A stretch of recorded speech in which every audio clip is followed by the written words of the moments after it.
Sure.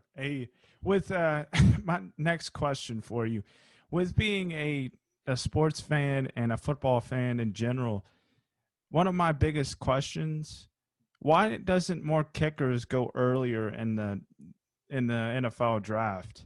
Like they're the one of the most, if not top 4 or 5 positions that a kick or a NFL team needs. Why do you think that is, Norm? That's a really good question. Um,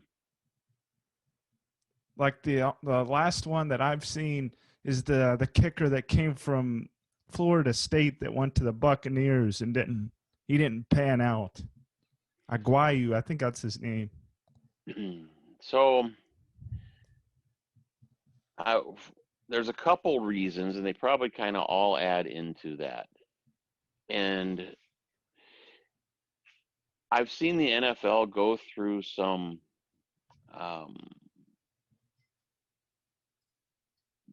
kind of an up and down, ebb and flow kind of a thing, where you will get a, a year or two where there's a handful of kickers or punters drafted. Then you'll go a couple years where you won't get any, and it goes back and forth. Like when I came out of college, there was 2 kickers drafted um, in that year of this was '82, and it was Morton Anderson and Gary Anderson. I was a free agent, and it was funny when when I retired, or when I hung up the cleats. If you looked at the all-time leading scorers, there it was those 3 out of the class of '82, Gary Anderson, Morton Anderson, and myself. We were 3 out of the top 4 in the scoring history at that time. I've moved down.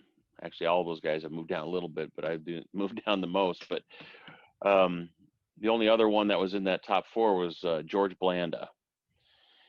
But anyway, they were drafted. They panned out.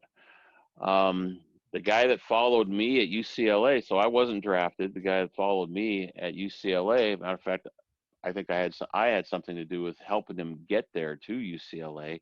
But that was John Lee. He set the world on fire, and he was drafted. He didn't pan out. Russell Erxleben was drafted. He didn't pan out. Steve Little was drafted. These are a long time ago, and then they didn't pan out. But these guys were all world in college. So I think and I have never done a study, be kind of interesting, but you'd see so many people or kickers that were drafted that didn't pan out, and compare that to the amount of kickers that were drafted and panned out. Like the one that replaced me here in Seattle was John Casey. He was drafted in the 4th round, came out of Georgia, and he had a good career. Definitely, he played with the Panthers. Yeah, and so it's interesting why some get drafted and some don't, and I don't really know um, why that is, but I think there's as many good all-time and long-time kickers that aren't drafted as many as there are that are drafted. So, if I, and if you were asking me if I was in charge of a team and would I draft a kicker? I'm not sure I would either. Just because